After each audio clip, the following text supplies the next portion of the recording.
Hello everyone. ಬೆಳಗ್ಗೆ ಫ್ರೆಶ್ಶಾಗಿ ಸೊಪ್ಪು ತಗೊಂಡಿದ್ದೆ. ಟೀ ಮಾಡಿಕೊಂಡು ಕುಡಿದ್ಬಿಟ್ಟು ಎಲ್ಲ ಕೆಲಸ ಮುಗಿಸ್ಕೊಂಡು, ಶುಕ್ರವಾರ ಎಲ್ಲ ಪೂಜೆ ಮುಗಿಸ್ಕೊಂಡೆ. ಪೂಜೆ ಮಾಡಿದ್ದೆ.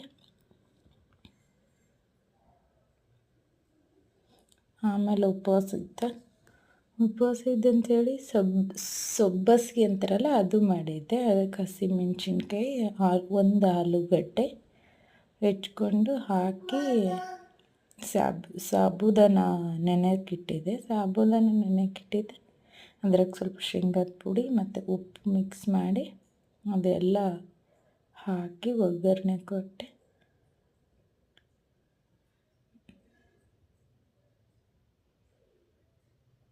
ಮೊಸರು ಹಚ್ಕೊಂಡು ಮೊಸರು ಜೊತೆ ತಿಂದೆ. ಇವತ್ತಿಂದ mini blog. Thank you. Bye bye.